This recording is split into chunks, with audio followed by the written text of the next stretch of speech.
We're live. Good morning, everyone. Welcome to the Speaking Up series of the ICHRRF. My name is Dr. Adityanji, and I am the president of the ICHRRF. ICHRRF stands for International Commission for Human Rights and Religious Freedom. And on behalf of the Board of Directors and the executive team of the ICHRRF, I invite all our audience to our lecture series. ICHRRF is a US-based nonprofit focused on upholding human rights and religious freedom through continuous monitoring, policy intervention, and collaboration. We are focused on educational, research, legal, and human rights advocacy and charitable purposes, and we strive to be an independent advocate for the human rights and religious freedoms of the underrepresented communities across the world. We do believe that mankind can no longer afford to be selectively vocal about the rights of only a specific set of people. A humane and just world necessitates fair treatment of all living beings. Therefore, our focus is on indigenous rights and freedoms, free speech, and their cultural preservation. Some of our initiatives include monitoring violations of the freedoms and sanctity of religious and philosophical minorities across the world, research into and documentation of the culture, history, and challenges faced by such marginalized communities, policy recommendations on human rights, religious diversity, and pluralism to international organizations, agencies, national and local governments, collaboration to support the cultural and philosophical diversity across the world, conducting special hearings on human rights violations, Professor Ved P. Nanda Fellowship Training Program. We just completed a Forgotten Genocide Convention in September of 2023, and we do publication of books through the ICHRRF Press. This is our logo, if people are not familiar with. So the topic of today's lecture is Human Rights Violation and Restrictions of Religious Freedoms in Colombia. We are on the record December 17, Sunday, 10 a.m. Eastern Daytime. For those of you who need to orient yourself, Colombia is a country in South America, neighboring Venezuela, Ecuador, Brazil, and Peru. Most of the people actually know the capital of Colombia as Bogota, but they are more familiar with two terms, Medellin cartels and Cali cartels. And that will probably tell you what are the implications of that. This is the flag of the country of Colombia or Republic of Colombia. And I just put this is a mask used by the indigenous people in Colombia. Just a picture of indigenous people in Colombia. Indigenous people have lived in Colombia since 12,500 before Christ. According to National Indigenous Organization of Colombia, there are 102 indigenous groups in Colombia.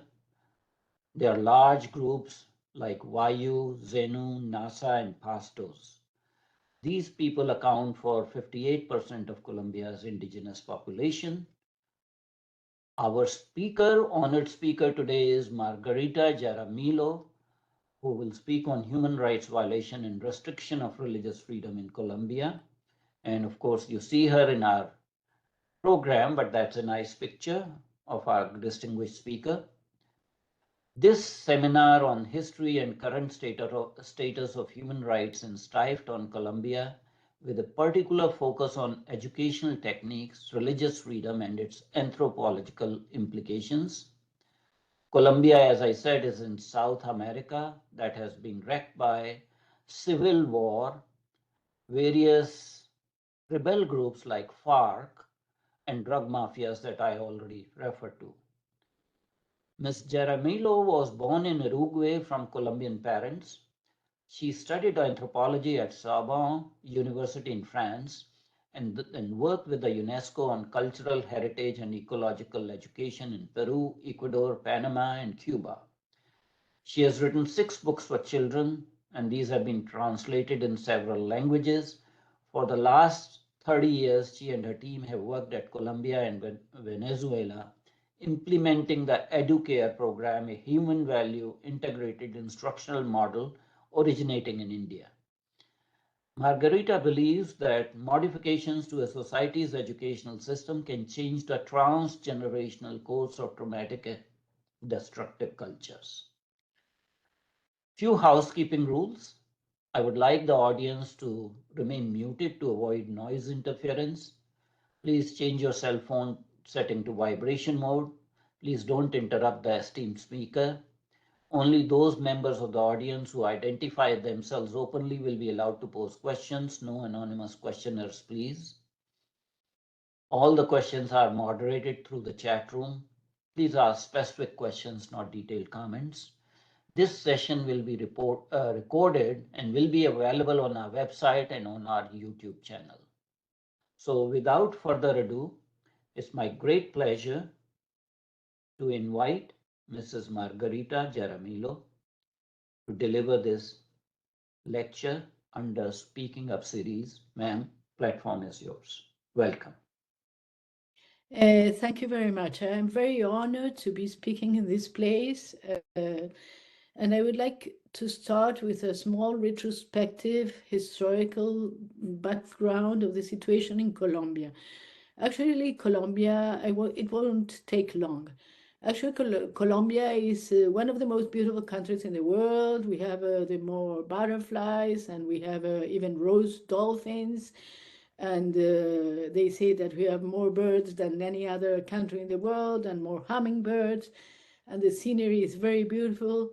And even with all the problems that exist over there, people are always very happy, laughing about everything.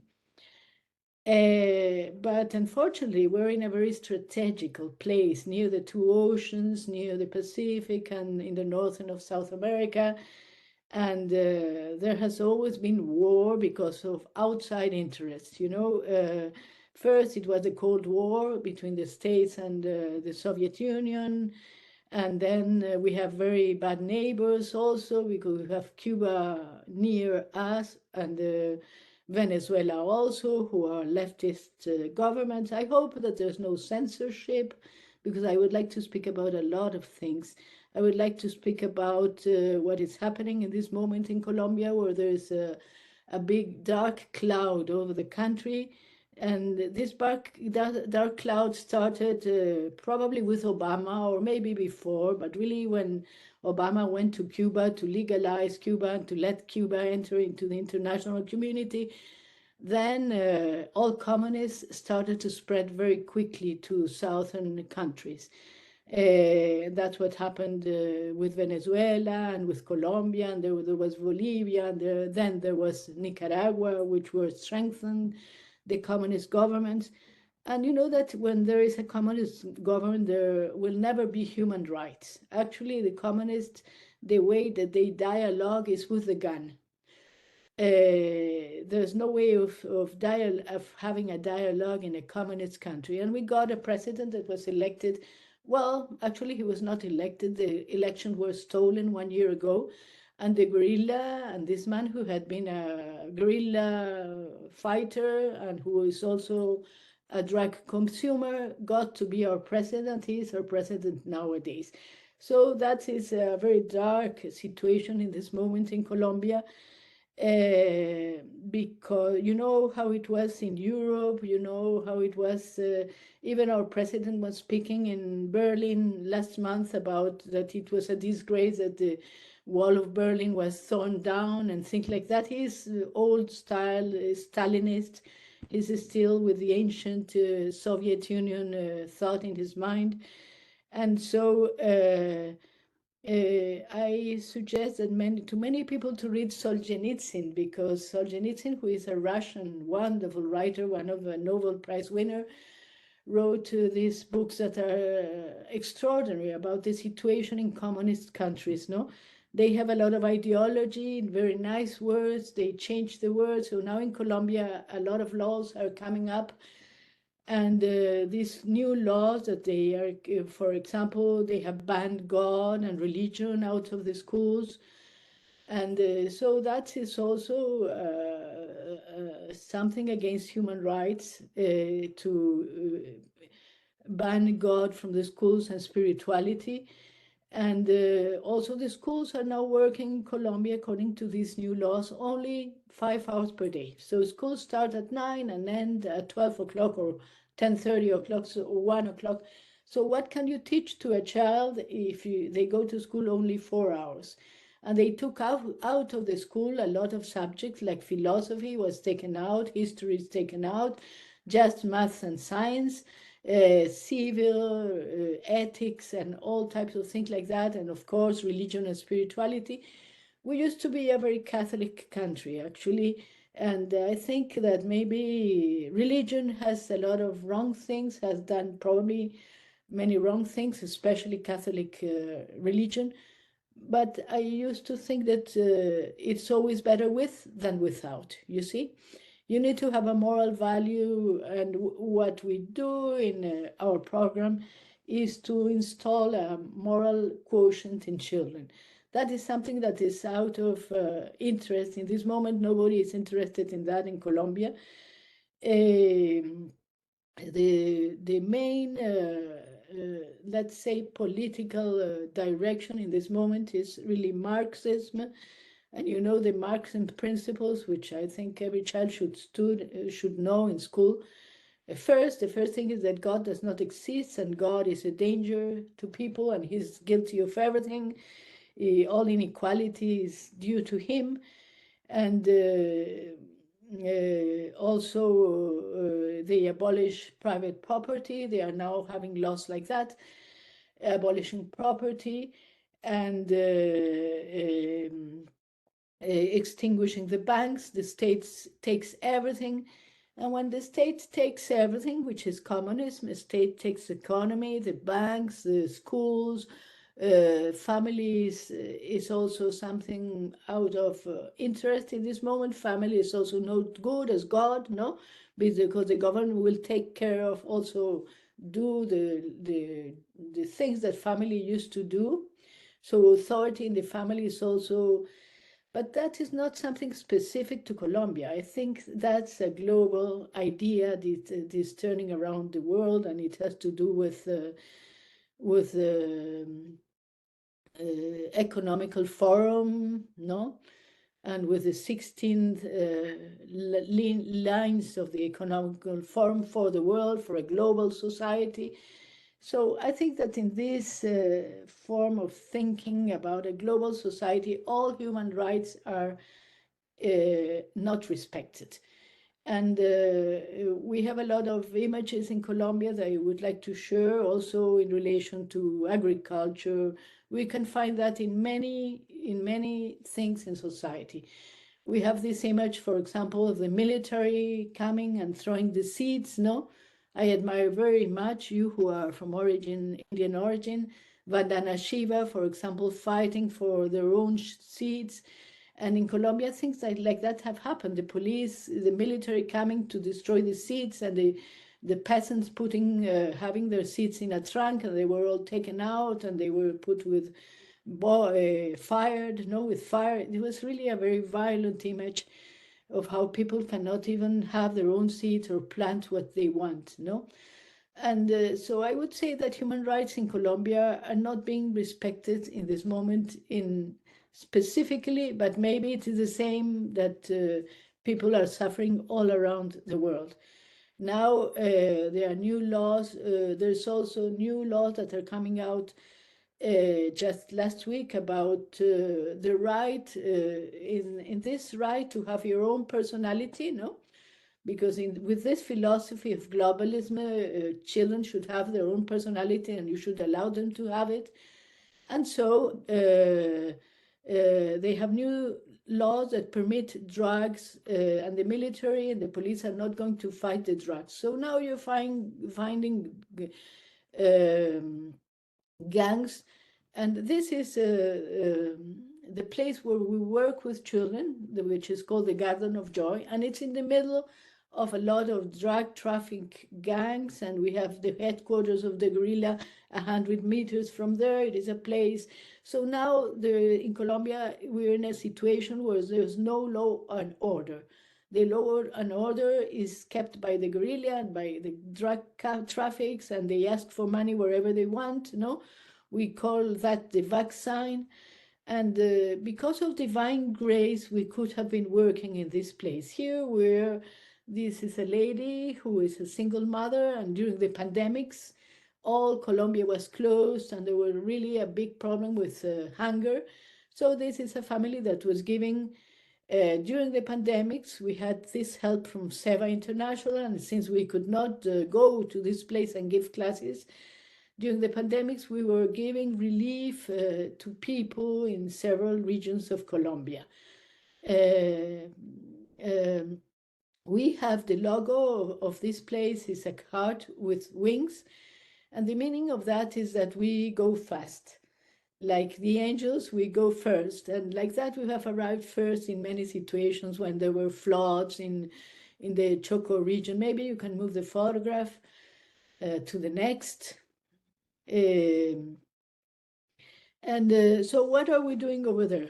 In a country with a big dark cloud on top of it and a big potential, but with a lot of menaces, also because everybody is interested in that strategic place near the Caribbean and near the Pacific, and also because we have a lot of minerals and oil and things, a lot of things. So it could be a very rich country. But there's a lot of poverty. I say it would be the best place in the world to do SEVA. If you would like to share a little bit of what you have been given. And so we are teaching children actually this human rights, this human value program that comes from India, Educare. Actually, it is based on Sai Baba's human value program. It is his program that he created, Educare, but it's based on Patanjali principles, which are really the basic, what we had in the commandments also as Catholics, which are first ahimsa, the truth, asteya, not stealing, moderation, brahmacharya, aparigraha, not wanting more than you need, So we teach these things to children while playing, while singing, while in sports, We have a program the whole day, and we also have a school. We have a Saturday program for children the whole day in this very difficult area. And we have also a school and that goes in until primary, we do that because we are sure that the light cannot be extinguished. We believe that light is in the heart of every person. And even though there is I don't know if I could speak in Hindu terms or if most of the people here are not Hindu, but in Hindu terms, we would be in this moment in something similar to the battle of the Ramayana. There is a Ravana energy on the planet, which I call the cloud, the dark cloud over us. A dark cloud that wants actually to steal your soul.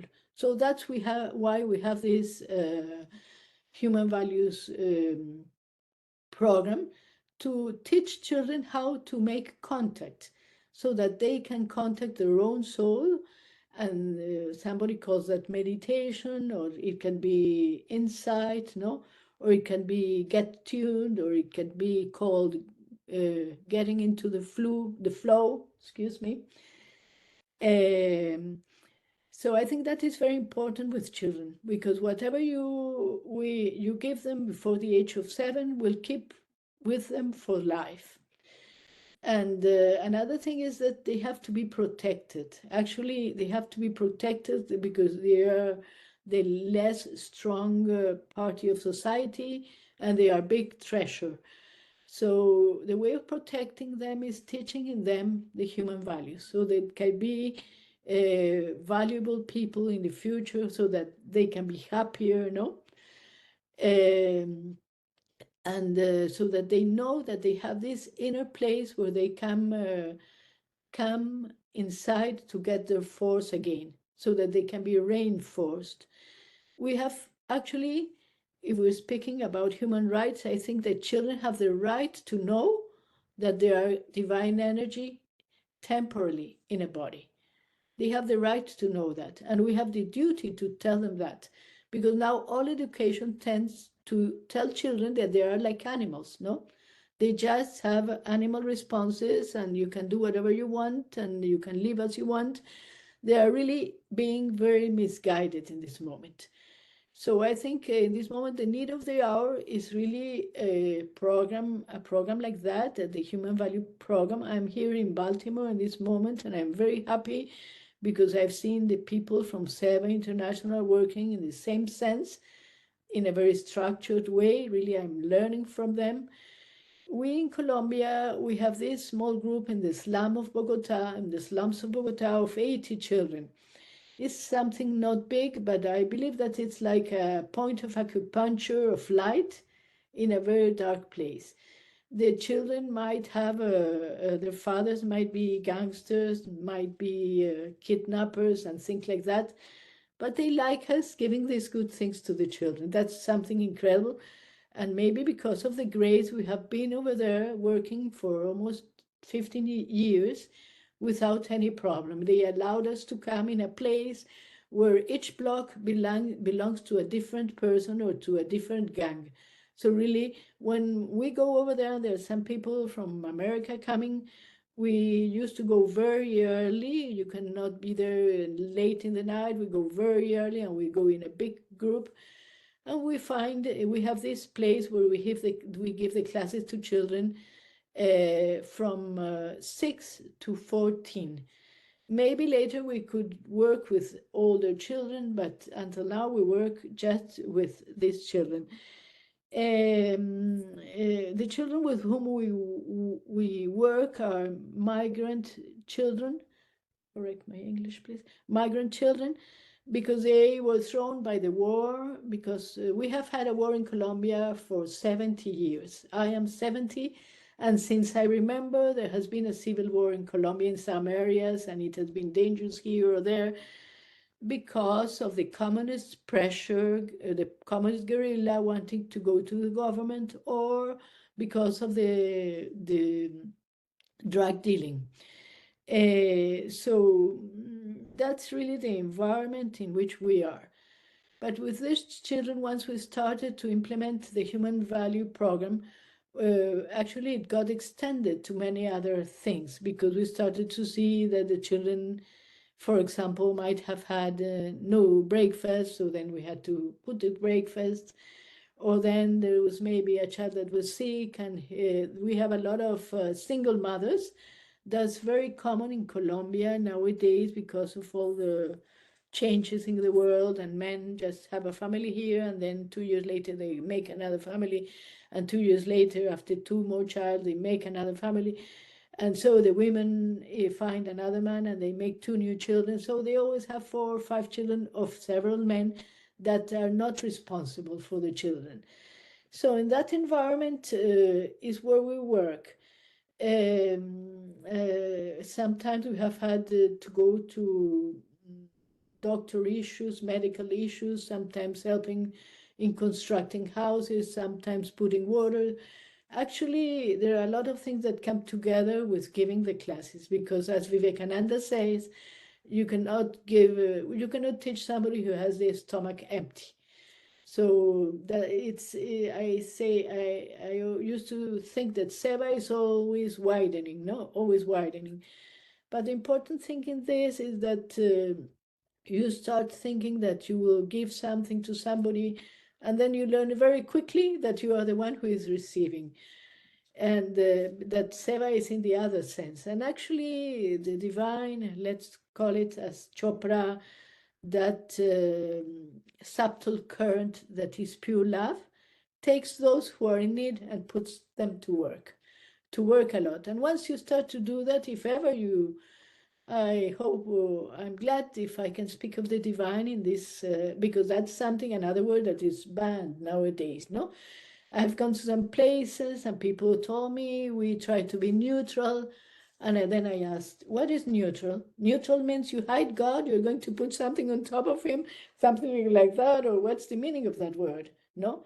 And I've seen even many people coming to the States, and this society, which used to be a society based in the Bible, which that was one of the strengths of the American society, I would say, and the first people like the first Les Lincoln, like Thoreau, for example, the first ecologists, they were always very spiritual. Spiritual. So how come? When did it come? This cloud, this Ravana energy to the planet that started to say, I, with my intellect and scientists, can do everything better, no? Scientists can do everything in a lab. And now, for example, around me, we have had in Colombia, after all this vaccination, I don't know if that is taboo, if that is something we cannot speak about, you please tell me. But after vaccination, a lot of people dying around me, having tumors. We have now a family, for example, with six children, and the mother died of cancer in the breast, no, after vaccination. So there are a lot of things in the world that are not all right nowadays, and there are some few people, very rich people, deciding for all the planet. So I don't know if there are human rights now. Where would you find human rights in this moment in the planet? Because we even find maybe we have an island in the Caribbean that used to be a paradise, San Andres, and even over there, this island with native African descendants, which used to be a paradise, now it's affected by everything that is happening in the planet. No, you see, so mainly through education, I think if one wants to improve human rights in the world, education is the first thing to make people free to learn. For example, youngsters are now no longer reading. So they are just receiving what Google says, what Facebook says. If you don't read, you can be manipulated very, very easily, no? One of the things that is happening in Colombia, education of 4 hours a day, is that people, the level of culture and education is being lowered to 3% probably. They no longer know how to write. We have children of 11 years who don't know how to take a pencil. So I think through this manipulation of education, no? And the ONU has a lot to do with this, actually. The ONU and all these international organizations have a lot to do. And we're a country also that is absolutely dependent to those people, forgive me to speak like that, and also absolutely dependent to the states. Also, we're under the United States influence. And if United States gets less powerful, then we will be thrown into the hands of Chinese or Russians, no? Where they are now entering our country and doing what they want. They are now saying that we should not have oil, which is our main revenue, that we should buy it from Venezuela. Why? There's no democracy. I would say in Colombia, there's no democracy, there's no human rights at all. And we could speak maybe, I don't know, if in many different areas you can see that human rights are not existent. So I really admire what you're doing and I congratulate you. And I think it's really wonderful that there are some people like you fighting for that, fighting and in relation to religious liberty also in Colombia, since they have now new laws that you cannot speak about God in the school. No, schools used to have always some sort of image. No, so let's say in the school there was also reverence. No, that was one of the things that was taught to children, reverence. Now, no longer. Younger, 3 years, 5 years, should even shout to his parents and should know better what to do. No, they ask him, what do you want to do when he's 3? Do you want to eat potato chips or do you want to eat the lentils? Oh no, I just want chocolate. Then he eats only chocolate. Um, so I think the world or the Ravana energy is very large all around. But we, I'm very grateful that we have kept until now. It has been possible to be in this place working, and children really like to come. They even tell their parents they wake up very early the day that we are open, and they want to come at 3 o'clock, but we open at 8. Just move maybe a little bit quicker. This is one of the things that really touched my heart. And it was a child that was having very little food. Her husband had abandoned her, and she had no very little, just a soup of rice for the three of them. And the mother went out, and the elder of who was around 7 was in charge of the small child. This small child was in the hospital every week, and they put nourishment for her because she was almost dying. And then in the next photograph you will see we started. Oh no, it was not the next one, but never mind. With this child, we start to give her a soup that is very well known in Colombia. A doctor invented a soup with plantain, with 3 grains of green beans, and with a little bit of pumpkin. And you make it you put it to cook a lot, a lot, so that it's not very liquid. And then you give 1 spoon every hour. 1 spoon every hour. You will probably see the photograph later how she became very beautiful and she started moving very well. And I was very happy because she had no brain damage that she could have had. So things like that happened every day. Actually, I'm just speaking here maybe because I was invited and not the others who don't speak English, but really there are many other people who are working every day in that, in sharing and caring, actually, in helping whoever, following the what Sai Baba says, that you should always help and never hurt. So that's the way in which we are working. And actually, I think it is him working through us over there and through you who have invited us. So thank you very much. I don't know if what else to say. I think maybe it would be enough like this. Here we're teaching the children a little bit of going inside, no? Going inside, of keeping themselves calm, of learning to manage their mind and to learn about stillness.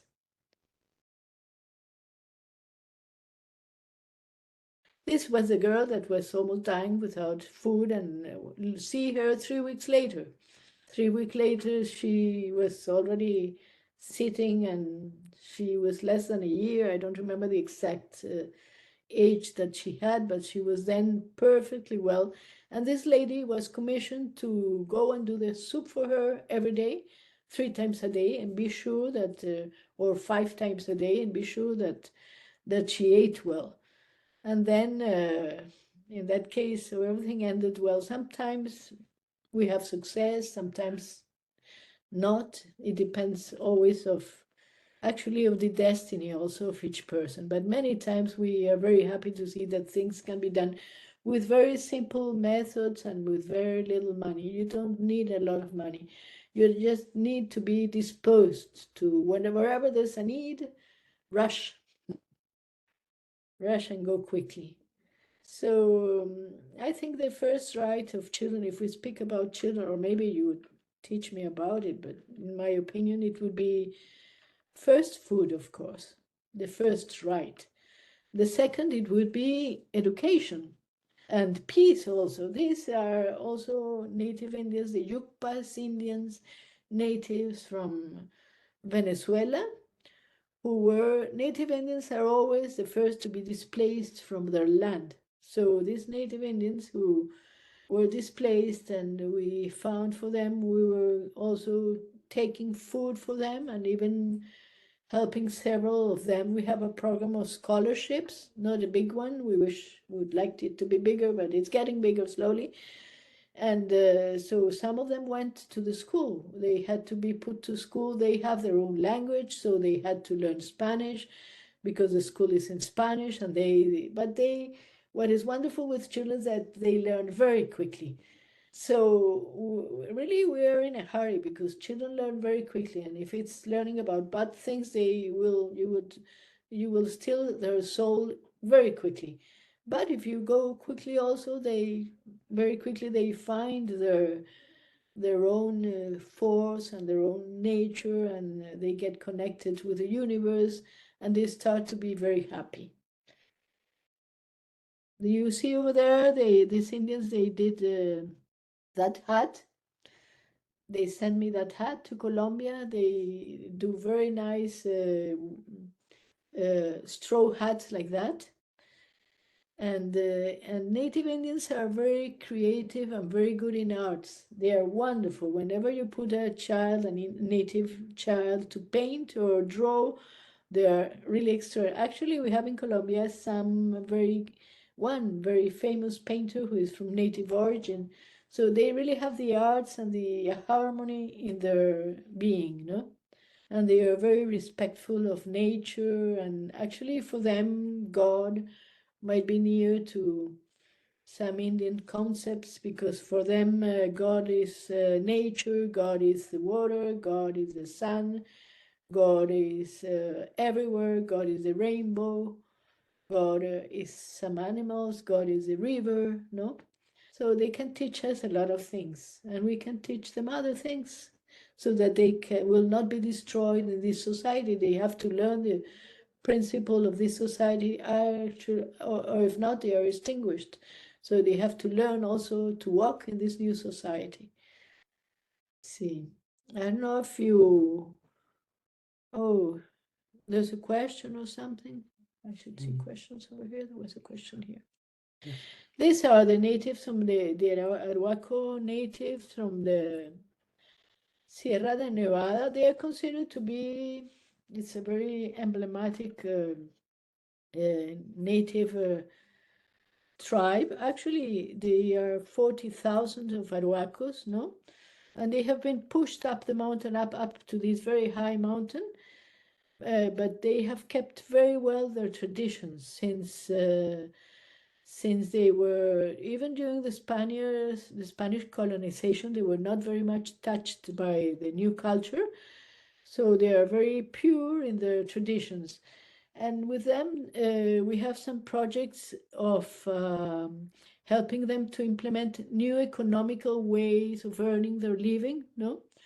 And also the education on human plants, which they have a very nice tradition that was being forgotten, of how to use medical plants for healing themselves, and also midwifery knowledge that was being lost has been again helping them to restore it. So this is a very beautiful native Indian tribe, where also the old people are the leaders of the tribe. So whatever you want to do with them, you always have to go to the circle of eldest, who are the ones who have the knowledge of the history, and they have the common sense also. So that's the Arhuacos natives from the Sierra Nevada. They live in this type of huts that they construct themselves. They have a very interesting way of working, because they work all together. When somebody needs a house, everybody goes to help him make his house. Then when you need yours, they will all come to help you make your house.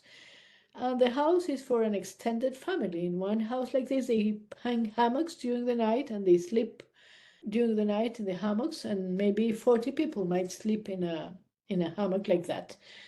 They move, actually, they are a little bit nomad, because they have several agricultural plots in different altitude levels, no? So in Colombia, the difference in climate because we're near the equatorial line, it has only to do with the high altitude or lower. So lower, if you're near the sea level, it will be extremely hot, maybe 38 degrees, or if you're high in the mountain, as you are in Bogota, which is the capital where I live, then it could be 18 centigrades, the normal temperature. So we're a country of a mixture of races. Actually, another thing that globalism wants to put in people is the idea that you are different races. And as Baba says, there's only one race, the race of humanity. There's only one God, and that's love. There's only one language, and that's the language of the heart.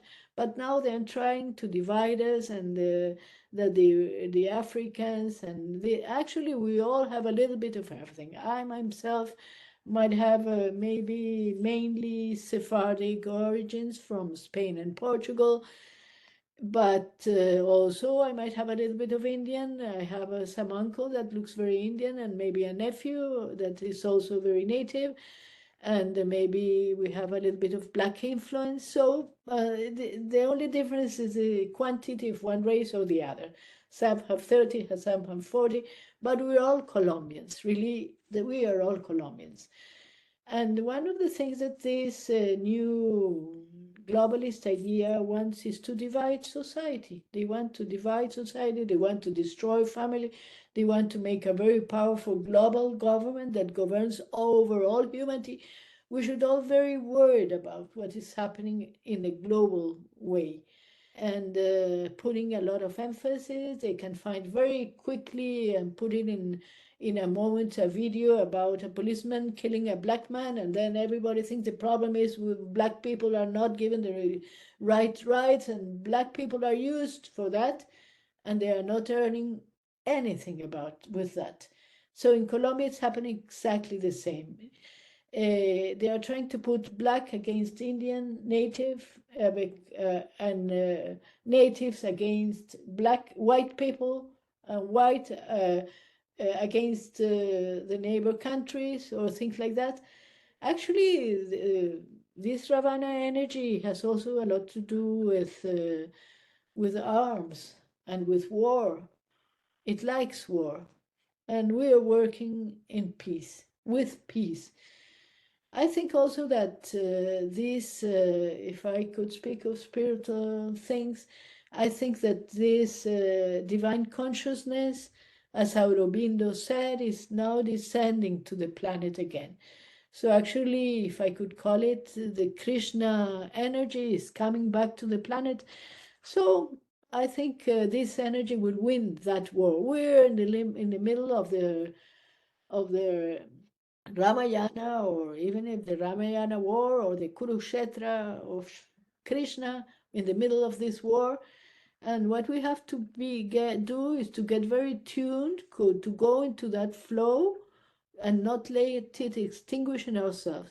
This native that we are seeing in the photograph, this Arhuaco, the only thing that I personally think, even being an anthropologist, he's chewing coca leaves. Some say that this has to be protected. It's their tradition. He has the coca leaf here in the mouth and he chews it for 2 hours, no? And they put some sort of thing to take the alkaloid from it. I think that all drugs, little or bigger, are not good. So I think that is something that helps them to walk long distances, or maybe not to be tired when they are singing or dancing the whole night. But I don't know. There's a debate on that. How much you should respect other cultures, and what should be respected. And I think maybe I'm too old and I have an opinion about it. It depends. Now in Colombia, even young children, they can take marijuana if they want, which I think is very bad also. Marijuana is not, I have a lot of friends of my age who have always taken marijuana, and they did nothing in life, because marijuana, whenever, maybe it's not a dangerous drug as cocaine, but it's, of course, all drugs are bad.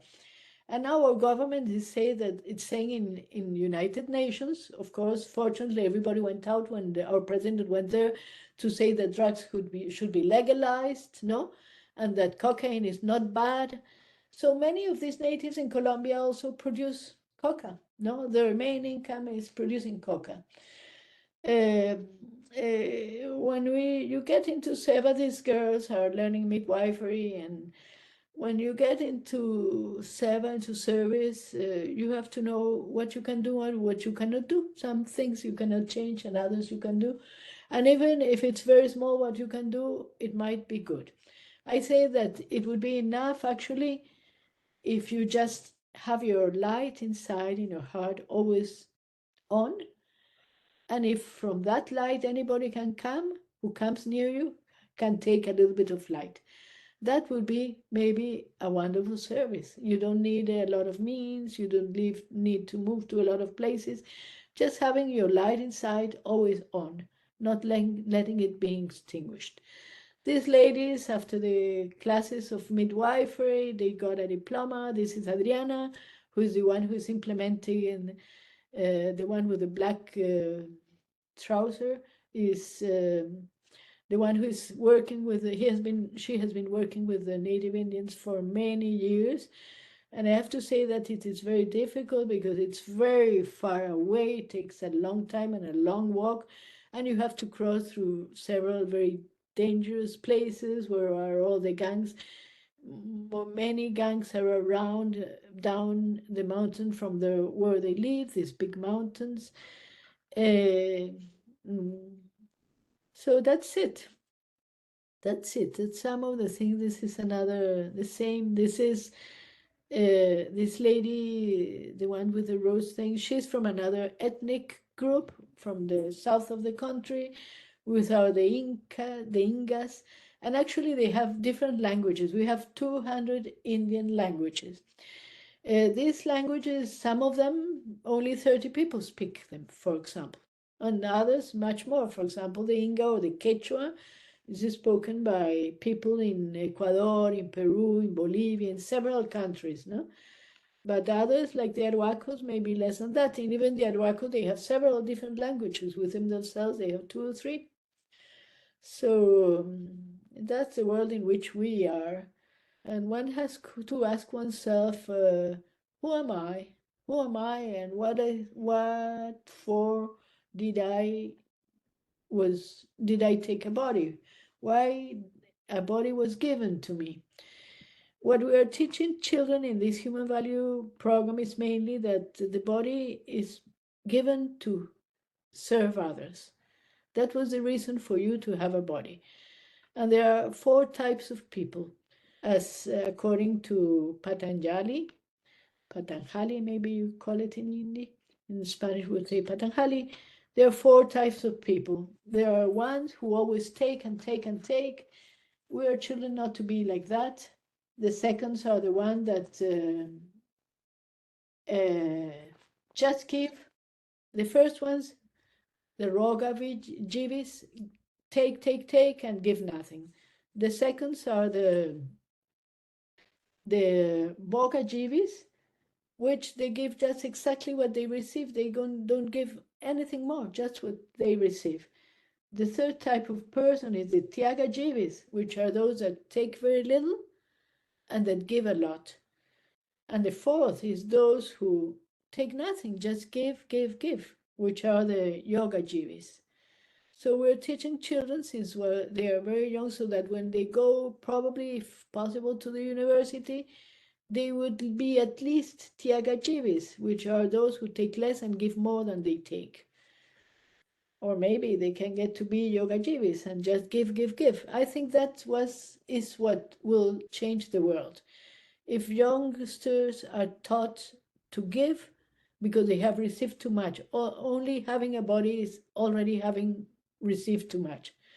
Here, this lady is helping with the Arhuacos. We have this economical program so that they reintroduce the guinea pigs, which were in their culture, but they disappeared, and this would be a very good nutritional solution for them, because they are very bad in the nutritional aspect, the native Indians in that northern mountain, the Arhuacos.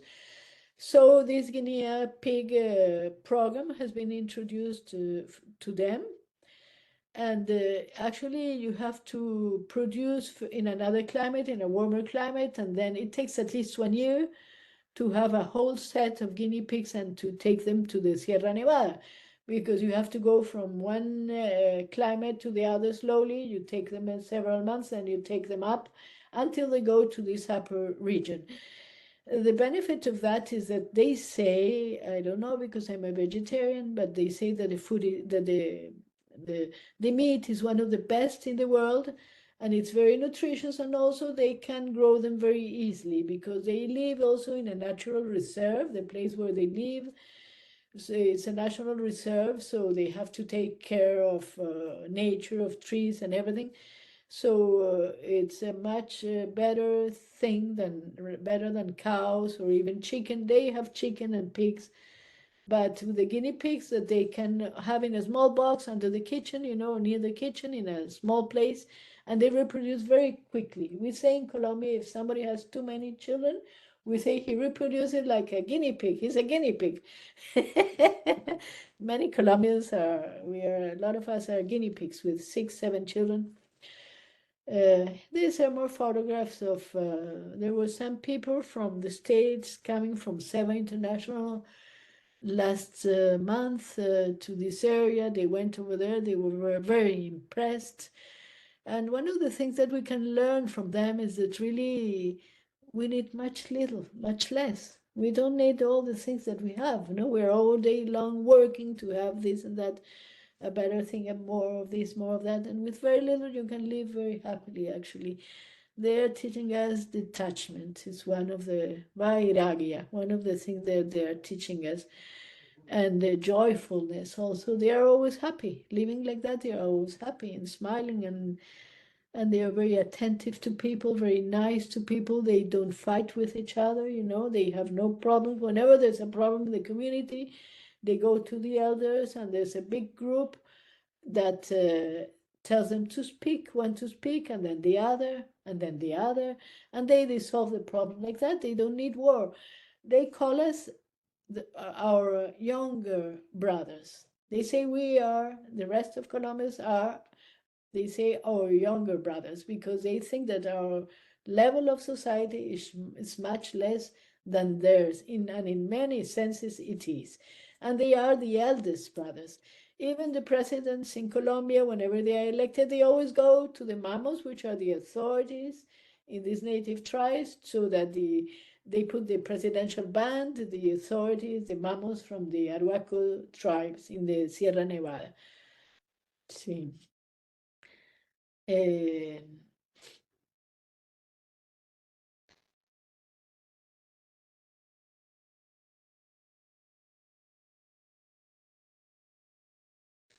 their culture is very old. Our natives they say that they came from Central Asia.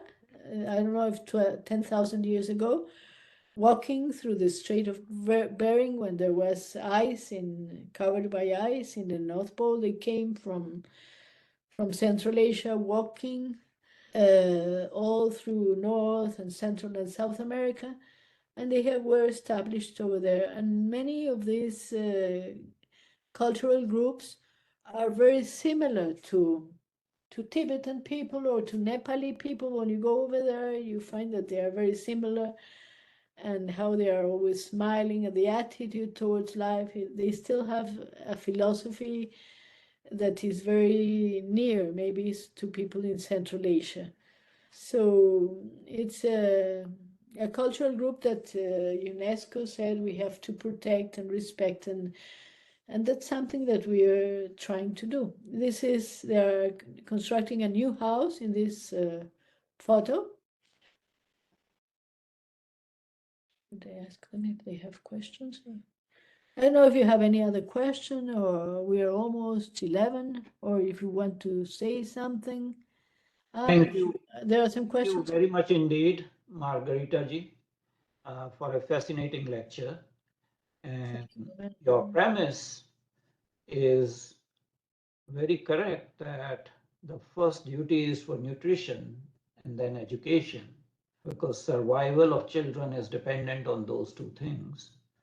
So I fully agree with you. We have one question in the chat function. The volume. It's from Mr. Carl Clemens, and he's asking, you mentioned the role of education in making children into sensitive adults. In the United States, there's a whole generation that has grown up on sensitivity training, and it also appears to be fragile in some ways. What are your thoughts on the latest woke culture in educational institutions? You can answer now. I like that. Okay. You can answer. Could you repeat, please? That same question. Carl, Ah, can the you question speak over your there. question directly? Oh, the question, what are your thoughts on the latest woke culture in education institution? Oh, thanks to my friend here. He told me what the meaning was because I didn't know he's young, so he knows those words. What are your thoughts on the latest woke culture in education and institutions? I think it's not a casual thing. There is a program behind that, no? There's it all started with Frankfurt. In Frankfurt, there was a lot of university teachers starting to think how we can make a better world. And I think that's the Ravana energy, because I believe in scriptures, I believe in tradition, I believe in history, I believe in elders, and I don't think that you can start these crazy scientists, which are almost Nazi scientists, started to think about reproducing in farms, or as they are doing now in China. Baby don't need to grow in a womb, and even taking organs. I'm myself personally a Falun Dafa practitioner. Maybe you know the human rights situation in China, that they are putting into jail the practitioners of Falun Dafa and taking their organs and selling them. No, you can find any organ from a Falun Dafa. There was a Canadian teacher from the university who put that out to the world. So I don't think that scientists should lead the world. And there are a lot of fake scientists, and the vaccine goes into it also. They put all the world in a vaccine that had not been demonstrated, not enough time, no? Just, I think there's somebody wanting to kill a big amount of people in humanity, no? Many people now in Colombia are having tumors and sickness, young people, as this lady that I was telling you about, who had 6 children and the mother died of breast cancer, and now the oldest has 14 years. I'm trying to look for a scholarship for those children, actually. And education is handled by the same time of people. Ravana's minister is the the chief of UNESCO, who leads the education of the planet. I worked myself in UNESCO 20, 30 years ago, but it was taken by this cloud, this bad energy. So I don't see anything good in that. Anything good in this, if you're going against traditions and you want to start from zero and giving people who have no, in Colombia now, even the ministers are taking marijuana, they're proud about that, no? And they have the responsibility of 45 million Colombians, and they are taking marijuana every day, they say. Every day, several times a day. Let's go to the next Why don't question. you just laugh about something? Let's go to the next question. It is from Mr. Kofi Sarpong. How do indigenous Colombians understand human rights in their traditional culture? Well, of course, you cannot put all the Colombian indigenous natives in the same place, because there are many different groups. One is this Arhuaco, with whom we have been working, and they could have an idea about human rights. I think they are very righteous, no? And they believe that killing is not good, and telling lies is not good. Would have to define, first of all, and they would believe in relation to human rights that, but they have a very traditional way of seeing life, you see? But respecting life. Life is very respected. Maybe human rights is respecting life. But there are other tribes that they are absolutely taken by communists, by communist government, and they are just the leaders are the owners of the tribe. No, that happens in many places in Colombia. Most of the indigenous people, let's say 90%, are under communist philosophy. You know, they have been given scholarships for Cuba, scholarship for Russia, for Moscow, 2 years, and that changes all. No, and then the leaders dominate over all the people, and they have their own law, you know, according to Colombian constitution, which was a big error. Actually, our constitution started to change 20 years ago when the communists started to be entering into the government. We had won the war against guerrilla, and the country was in peace for 15 years. But then, you know, the Russians are extremely good in manipulating web information. I think there's not much time. And so that's what happened, you know. The Indians War One is one of the brave, is under the glove is Putin. Putin is manipulating the Indian people in Colombia. Thank you very much indeed, Margarita, for your wonderful lecture and describing the ground conditions in Colombia. We are very thankful to you. This is your first occasion on our platform. We hope that you will continue to work with us, with our organization, and bring introduction to other Colombian human rights activists so that we can work as a team. We are really thankful to you.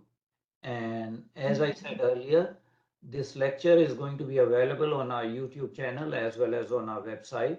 So anyone who is interested, whether here or in Colombia, can watch it as an educational resource. Thank you very much indeed. We are blessed to have you today with us. Oh, thank you very much. I'm the one who is thankful to you. So we'll end the meeting now.